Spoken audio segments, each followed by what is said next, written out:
મિત્રો, આજથી આપણે સેકન્ડ નંબરનું ચેપ્ટર સ્ટાર્ટ કરીશું ધોરણ 12માં.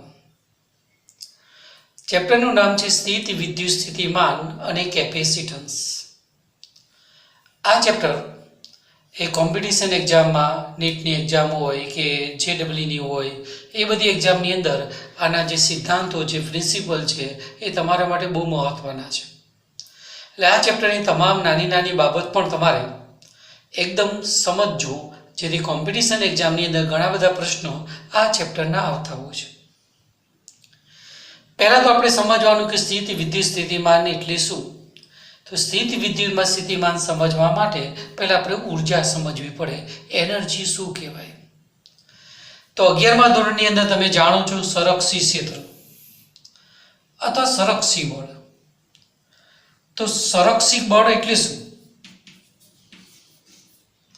અને અસંરક્ષી એટલે શું?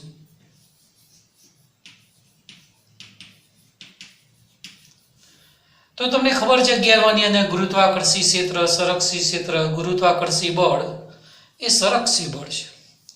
અને આ પ્રમાણે તમે 11મામાં શીખેલા એક પદાર્થ A થી B પર આવે, આ માર્ગે આવે કે આ માર્ગે આવે કે આવા માર્ગે આવે, અને A થી B પર આવે તો ઉર્જામાં થતો ફેરફાર, ગુરુત્વીય સ્થિતિ ઉર્જામાં થતો ફેરફાર માર્ગ પર આધારિત નથી. આ માર્ગે આવે તો પણ એટલી ઉર્જામાં ફેરફાર, આ માર્ગે આવે કે આ માર્ગે. તેથી આવા બળને સંરક્ષી બળ કહેવાય, ક્ષેત્રને સંરક્ષી ક્ષેત્ર કહેવાય. એમ 11મામાં ગુરુત્વાકર્ષી ક્ષેત્ર, સ્પ્રિંગવાળી થિયરી આવતી હતી. સ્પ્રિંગ હોય, પદાર્થ જોડેલો હોય, પદાર્થને આપણે દબાવીએ તો સ્પ્રિંગ દબાય, તો સ્પ્રિંગ પાસે સ્થિતિ ઉર્જાનો સંગ્રહ થાય, એ જ ઉર્જા પાછી મળે. તો સ્પ્રિંગ દ્વારા લાગતું બળ એ પણ સંરક્ષી બળ છે. એમ અહીંયા પણ આપણે વિદ્યુત બળ એ પણ સંરક્ષી બળ છે. સંરક્ષી બળ એટલે ગતિપથ ઉપર આધાર રાખતું નથી, ફક્ત પ્રારંભિક અને અંતિમ સ્થાન પર આધાર રાખે. જ્યારે અસંરક્ષી બળ હોય એટલે કયા માર્ગે જાઉં છું એ પ્રમાણે ઉર્જાનો ફેરફાર થાય. અસંરક્ષી બળ એટલે ઘર્ષણ બળ. માનો કે કોઈ પદાર્થ છે એક માર્ગેથી બીજા માર્ગે જાય છે, આ માર્ગે ઘર્ષણ ઓછું છે, માનો કે આ માર્ગે ઘર્ષણ વધારે છે, આ માર્ગે એનાથી પણ વધારે ઘર્ષણ છે, તો ઉર્જાનો ફેરફાર દરેક માર્ગ પ્રમાણે બદલાય. તેથી અસંરક્ષી બળ એટલે ફ્રિક્શન ફોર્સ તરીકે આપણે ઓળખીએ. ખાસ એ વાત મગજમાં બેસાડી દઉં કે સ્થિતિ ઉર્જા ફક્ત સંરક્ષી બળ માટે એપ્લાય થાય, અસંરક્ષી બળ માટે સ્થિતિ ઉર્જાનો કોન્સેપ્ટ નથી આવતો. કેમ? તો એનું કારણ પણ સમજો. અહીંયા ગતિપથ ઉપર આધારિત નથી, તેથી અહીંયાથી અહીંયા આવે. માનો કે આ બિંદુ પાસે ઉર્જા 10 જૂલ હોય, તો આ માર્ગે આવે તો 10 જૂલ, આ માર્ગે આવે તો 10 જૂલ, આ માર્ગે આવે તો 10 જૂલ, એ સ્થિતિ ઉર્જા 10 થઈ, જે આપણે 11માં આવતું mgh. એ પ્રમાણે જો માર્ગ ઉપર આધારિત હોય આની જેમ, તો આ માર્ગે ઉર્જાનો ફેરફાર 10, આ માર્ગે માનો કે 15, આ માર્ગે માનો કે 50, તો અહીં સ્થિતિ ઉર્જા 10 ગણવી, 15 ગણવી, 50 ગણવી. એટલા માટે અસંરક્ષી બળ હોય ત્યારે સ્થિતિ ઉર્જાવાળો પોઈન્ટ ના આવે. મતલબ સ્થિતિ ઉર્જા એના માટે ફાઇન શોધી ન શકાય અસંરક્ષી માટે, સંરક્ષી માટે મળે. બીજી વસ્તુ એ પણ સમજી લો કે જ્યારે તમારે સ્થિતિ ઉર્જા શોધવી હોય ત્યારે સંદર્ભ બિંદુ આવશ્યક છે. એટલે કોઈની સાપેક્ષમાં ઉર્જા. સંદર્ભ બિંદુ ક્યારે લેવું પડે? જ્યારે તમારે કોઈ બિંદુ પાસે સ્થિતિ ઉર્જા શોધવી હોય તો સંદર્ભ બિંદુ લેવું પડે.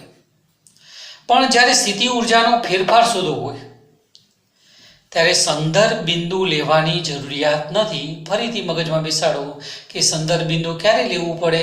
તો આ બિંદુ પાસે સ્થિતિ ઉર્જા શોધવી હોય તો આપણે સંદર્ભ બિંદુ લેવું પડે.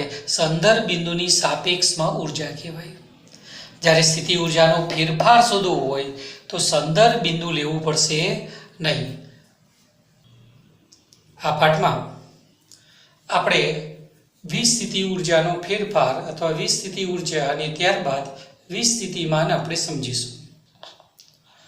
અને અંગ્રેજીમાં પોટેન્શિયલ એનર્જી કહેવાય. સંજ્ઞા યુ વાપરીશું અથવા પોટેન્શિયલ એનર્જી પરથી પી ડોટ ઈ અથવા ઈ સબસિડરીમાં પી આ રીતે પણ લખાતું હોય છે.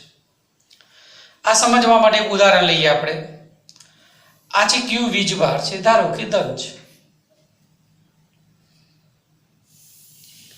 આ છે બિંદુ, માનો કે આ બી બિંદુ કહી દઉં અને આ બિંદુ કહી દઉં એ, અને અહીંયા સ્મોલ Q0 વીજભારને આપણે અહીંયાથી અહીંયા લાવવો છે. કયા બિંદુ પર લાવવો છે? બી બિંદુ પર. એનું સ્થાન સદિશ છે R.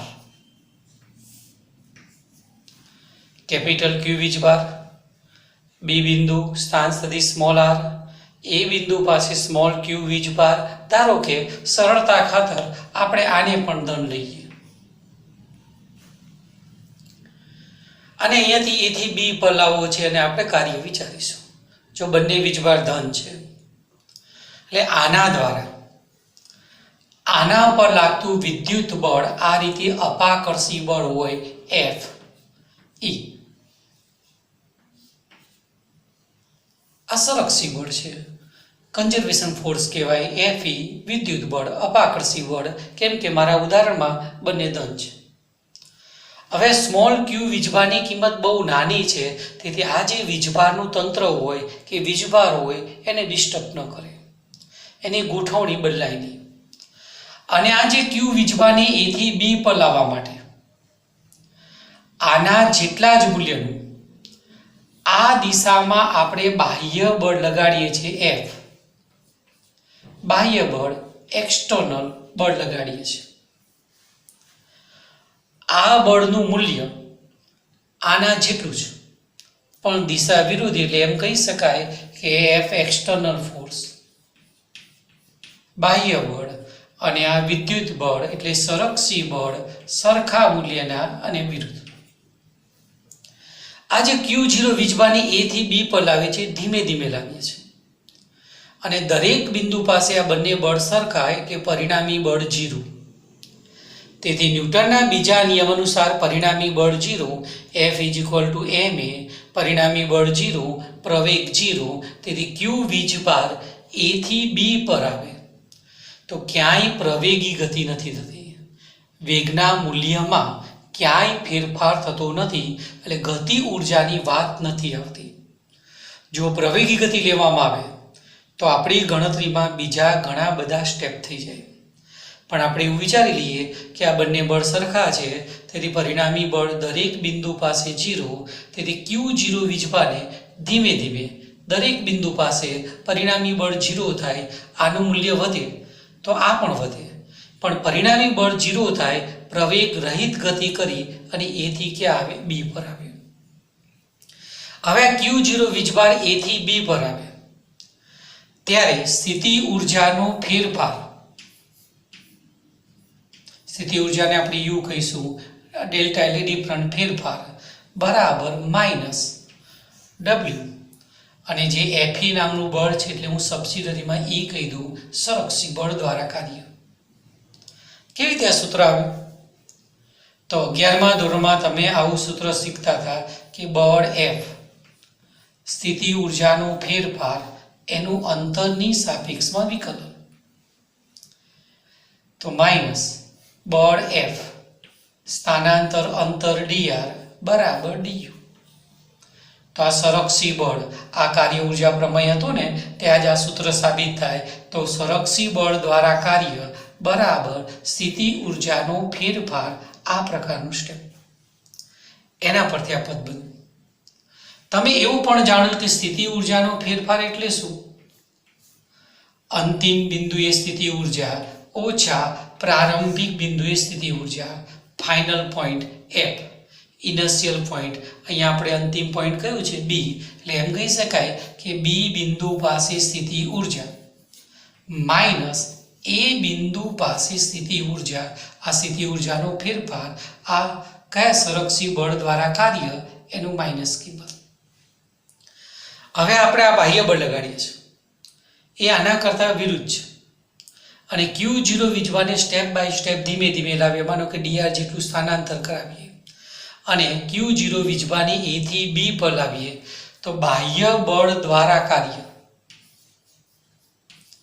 બાહ્ય બળ એક્સટર્નલ ફોર્સ દ્વારા કાર્ય, આ કાર્ય એટલું સ્થિતિ ઉર્જામાં ફેરફાર, આ બાહ્ય બળ દ્વારા કાર્ય EXT સબસિડરીમાં લખી દઉં સંકલન F એક્સટર્નલ અને સ્થાનાંતર dr બંને એક જ દિશામાં છે ને, અને ક્યાંથી ક્યાંનું A થી B સુધીનું. A થી ગતિ સ્ટાર્ટ થાય, B સુધી આ લોઅર લિમિટ, આ અપર લિમિટ બંનેની ડાયરેક્શન સરખી છે, તેથી કાર્ય ધન, આ બાહ્ય બળ દ્વારા કાર્ય બરાબર સ્થિતિ ઉર્જા. તમે જોઈ શકો છો કે આ બંને બળ તો પરસ્પર વિરુદ્ધ છે, તેથી આ કાર્ય જે વિદ્યુત બળ છે એ દ્વારા કાર્યના સૂત્રમાં ખાલી માઇનસ નિશાની લખાય A થી B. અહીંયા લખીએ કાર્યનું સૂત્ર તો કાર્ય એક્સ બાહ્ય પેલું વિદ્યુત બળ F E dr ખાલી માઇનસ નિશાની આવે એમ કહી શકાય માઇનસ કાર્ય કોના દ્વારા? સંરક્ષી બળ વિદ્યુત બળ દ્વારા. જો આ બાહ્ય બળ દ્વારા કાર્ય બરાબર સ્થિતિ ઉર્જાનો ફેરફાર, આ જે વિદ્યુત બળ છે સંરક્ષી બળ દ્વારા કાર્યનું માઇનસ બરાબર સ્થિતિ ઉર્જાનો ફેરફાર. સ્થિતિ ઉર્જાનો ફેરફાર એટલે શું? અંતિમ સ્થિતિ ઉર્જા ઓછા પ્રારંભિક. આપણા ઉદાહરણમાં UB માઇનસ UA, અહીંયા લખી દઉં UB માઇનસ UA. ધારો કે વિચારી લો કે UA ની કિંમત ધારો કે 50 છે અને UB ની કિંમત 200 છે, એટલે A બિંદુ પાસે ઉર્જા 50 જૂલ અને B બિંદુ પાસે ઉર્જા 200 જૂલ, તો બાદબાકી કેટલી થઈ? 150 જૂલ. હવે આ જે Q0 નામનો વીજભાર A થી B પર સીધા માર્ગે આવે કે આ રીતે વક્રાકાર માર્ગે આવે કે બીજા કોઈ માર્ગે આવે, પણ આ બાજુ તો ફિક્સ થઈ ગઈ 50 200, એટલે બાદબાકી 150, પછી ગમે તે માર્ગે આવે તો પણ આ બાજુ છે એ તો એક જ સરખી થઈ ગઈ. એટલા માટે એમ કહેવાય કે વિદ્યુત બળ કેવું? સંરક્ષી બળ. આ જે કાર્ય છે A થી B પર ગમે તે માર્ગે આવે, A થી B પર સ્ટ્રેટ માર્ગે આવે, કોઈ વક્રાકાર માર્ગ લે, ગમે તેવો માર્ગ લે, પણ આ બાજુ તો ફિક્સ થઈ. એટલા માટે એ વસ્તુ કે આ બાજુ એક સરખી આવે તે વિદ્યુત બળ કેવું કહેવાય? સંરક્ષી બળ તરીકે ઓળખાય. હવે આપણે એ બિંદુ અનંત અંતરે લઈ લઈએ.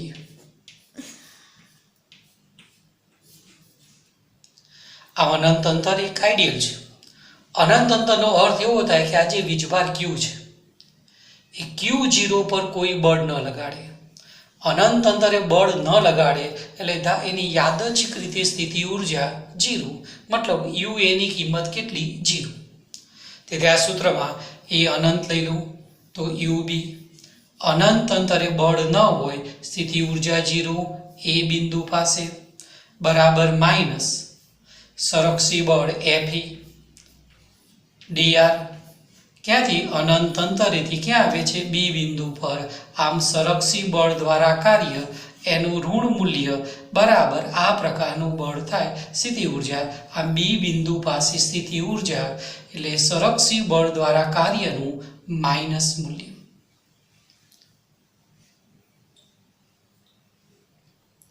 આપણે વિસ્થિતિ ઉર્જાનો ફેરફાર એ ટોપિક સમજ્યા. વિસ્થિતિ ઉર્જાનો ફેરફાર કેટલો હતો? માનો કે મેં આકૃતિ દોરી છે, B અને A વચ્ચે અંતિમ સ્થાન B, પ્રારંભિક સ્થાન A, સ્થિતિ ઉર્જાનો ફેરફાર કે સંરક્ષી બળ દ્વારા જે કાર્ય થાય એનું માઇનસ વિદ્યુત બળ સંરક્ષી બળ, આમ પણ લખી શકાય માઇનસ કાર્ય A થી B FE સ્થાનાંતર dr સંકલન. જો એની કિંમત ઇન્ફિનિટી લઈએ તો UA બરાબર 0, તો B બિંદુ પાસે સ્થિતિ ઉર્જાનું સૂત્ર આ પ્રકારનું થાય. B બિંદુ પાસે સ્થિતિ ઉર્જા FE dr. હવે આપણે સમજવું છે વિસ્થિતિમાન કોને કહેવાય? વિસ્થિતિમાન એટલે શું?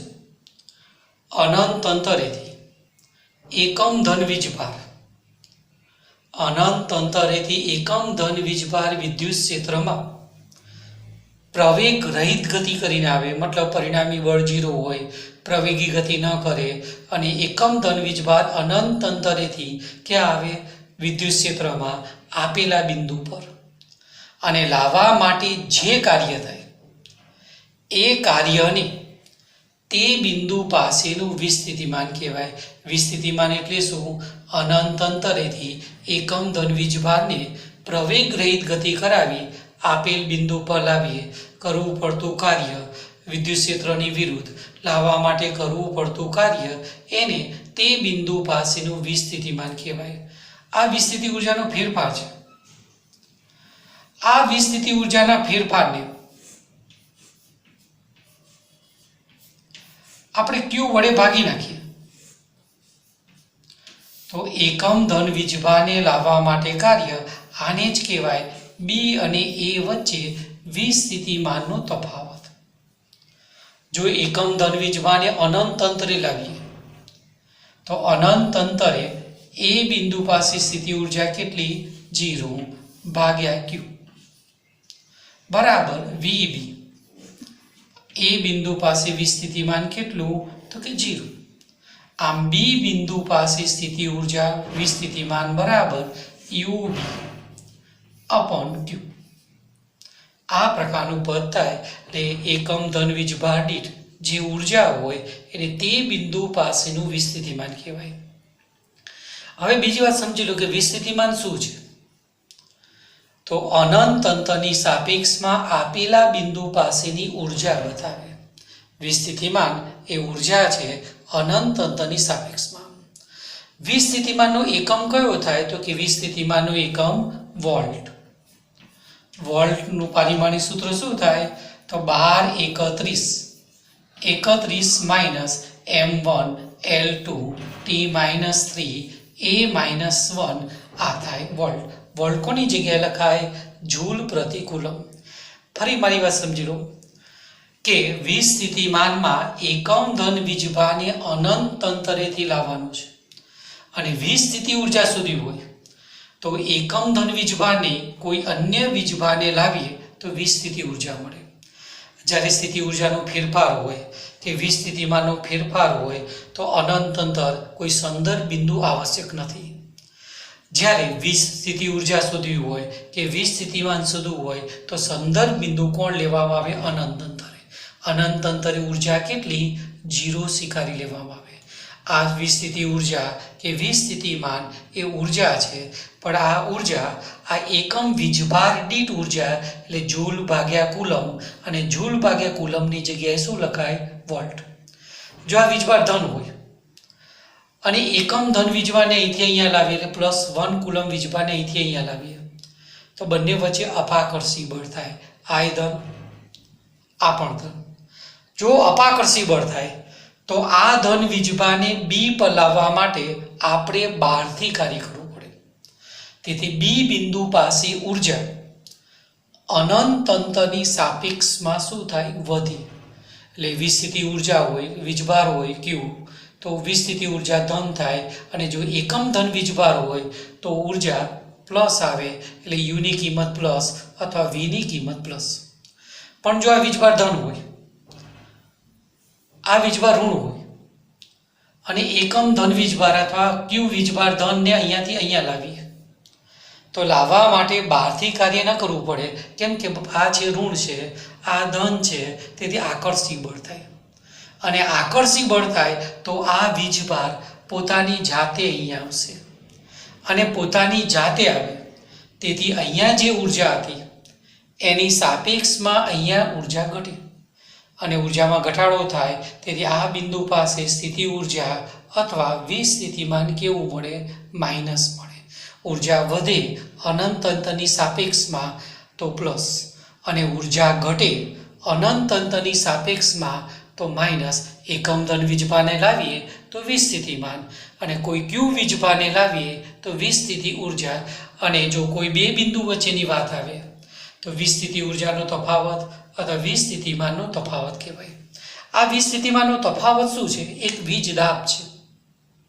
કોઈ સુવાહક તાર હોય એના આ છેડે બેટરીનો ધન છેડો જોડી દીધો, આ છેડે ઋણ છેડો જોડી દીધો, તો વીજભારનો ચોખ્ખો જથ્થો મળે છે. કેમ કે અહીંયા વધારે વિસ્થિતિમાન, અહીંયા ઓછું, તેથી વિસ્થિતિમાનનો તફાવત. જેમ કોઈ પાઇપ હોય, એમાંથી પાણીનો ચોખ્ખો જથ્થો એક છેડેથી બીજા છેડે ક્યારે જાય? તો પાઇપના એક છેડે દબાણ વધારે હોય, પાઇપના બીજા છેડે દબાણ ઓછું હોય ત્યારે પાણીનો ચોખ્ખો જથ્થો પસાર થાય. એમ સુવાહક તાર હોય, એના બે છેડે વિસ્થિતિમાનનો તફાવત હોય, વીજ દાબ હોય, તો વીજભારનો ચોખ્ખો જથ્થો પસાર થાય. એ પ્રકારની વાત આપણા ઘરમાં વિસ્થિતિમાનનો તફાવત કેટલો? 220 વોલ્ટ. આપણા ઘરમાં બધા સાધનો 220 વોલ્ટ પ્રમાણે કામ કરે.